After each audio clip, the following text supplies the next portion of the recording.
نبی مکرم صلی اللہ علیہ وسلم کی دعائیں اور اذکار۔ نبی مکرم صلی اللہ علیہ وسلم دعا کی یہ کلمات کبھی چھوڑا نہیں کرتے تھے، حین یمسی و حین یصبح، جب شام کرتے اور صبح کرتے، یعنی صبح شام آپ صلی اللہ علیہ وسلم کی روٹین تھی کہ آپ صلی اللہ علیہ وسلم کو صحابہ کرام نے ہمیشہ دیکھا ہے یہ کلمات پڑھتے ہوئے۔ اور یہ کلمات اتنے زبردست کلمات ہیں، ان کلمات میں نا ایک لفظ استعمال ہوا ہے العافیہ، عافیت کا۔ یہ عافیت اتنی کمال چیز ہے، میں آگے اس کی وضاحت کرتا ہوں، پہلے دعا کے الفاظ جو ہیں وہ آپ سن لیجئے۔ نبی مکرم صلی اللہ علیہ وسلم نے یہ جو دعا جو آپ صلی اللہ علیہ وسلم صبح شام پڑھتے تھے، اللہم انی اسألک العافیۃ فی الدنیا والآخرہ، اللہم انی اسألک العفو والعافیۃ فی دینی ودنیای واہلی ومالی، اللہم استر عوراتی وآمن روعاتی، اللہم احفظنی من بین یدی ومن خلفی وعن یمینی وعن شمالی ومن فوقی واعوذ بعظمتک ان اغتال من تحتی۔ یہ دعا ہے۔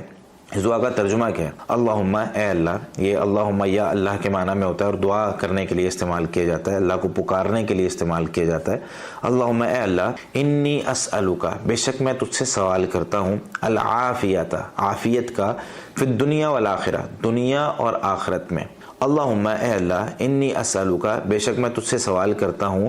العفو، درگزر کا، معافی کا، کہ میرے گناہوں کو تو دیکھ رہا ہے، لیکن اس کو دیکھتے ہوئے بندہ جب کسی کی کوئی غلطی دیکھ رہا ہوتا ہے نا اور پھر بھی کہتا ہے کوئی بات نہیں یار چلو درگزر کر لے، تو یہ درگزر کرنا، یہ درگزر ایک قسم کی معافی ہوتی ہے۔ تو اے اللہ میرے جو گناہ ہیں ان سے درگزر فرما، ان کو معاف کر دے۔ میں تجھ سے سوال کرتا ہوں درگزر اور معافی کا، والعافیت، اور عافیت کا، فی دینی و دنیا، اپنے دین اور اپنی دنیا میں، و اہلی و مالی، اور اپنے گھر میں اور اپنے مال میں۔ اللہم استر عوراتی، اے اللہ تو میری جتنی بھی پوشیدہ چیزیں ہیں ان کو باپردہ رکھنا، چاہے وہ شرمگاہ ہو، مرد کی جو ہے وہ ناف سے لے کے گھٹنوں تک کی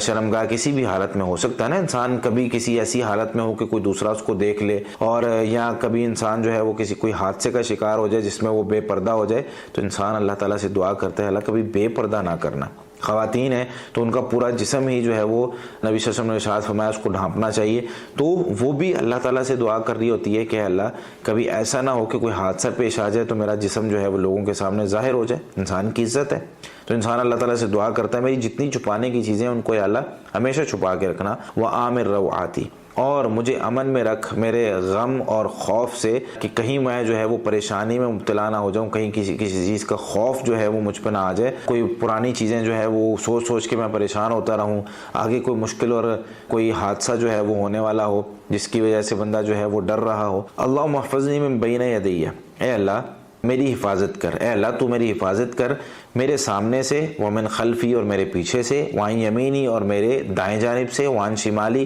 اور میرے بائیں جانب سے، ومن فوقی، اور میرے اوپر سے، واعوذ بعظمتک ان اغتال من تحتی، اور میں تیری عظمت کی پناہ میں، تیری عظمت کا واسطہ دے کر تیری پناہ میں آتا ہوں، ان اغتال من تحتی، کہ میں نیچے سے اچک لیا جاؤں۔ نیچے سے مراد زمین سے کوئی زلزلہ، کوئی زمین میں دھنس جانا یا کوئی اس طرح کا معاملہ جو ہے وہ درپیش نہ آ جائے۔ اب یہ دعا ہے، اس دعا میں جو الفاظ استعمال ہوئے ہیں، سب سے پہلے عافیت جو استعمال ہوئی ہے، عافیت بہت بڑی چیز ہے، اللہ کی سب سے بڑی نعمت جو ہے وہ میں یہ سمجھتا ہوں عافیت ہے۔ نبی مکرم صلی اللہ علیہ وسلم سے اور بھی الفاظ جو ہیں وہ استعمال ہوئے ہیں، لیکن عافیت ہوتی کیا ہے؟ عافیت یہ ہے کہ میں جب صبح اٹھوں نا تو صحیح سالم ہوں، میرے جسم میں کوئی تکلیف نہیں ہے، کوئی بیماری نہیں ہے، کوئی مسئلہ نہیں ہے، میرا جو ہے وہ جسمانی طور پر کوئی عضو خراب نہیں ہے، میں صحیح دیکھ سکتا ہوں، میں صحیح پکڑ سکتا ہوں، میں صحیح کھا سکتا ہوں، میرا جسم جو ہے وہ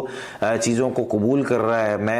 میرا معدہ جو ہے وہ صحیح ہے، میرا جو ہے وہ میں دوڑ لگا سکتا ہوں، اس کو عافیت کہتے ہیں۔ یعنی بندہ بیمار نہیں ہے، بندے کو کوئی تکلیف نہیں ہے، کتنی بڑی نعمت ہے۔ اسپتالوں میں جا کے دیکھیں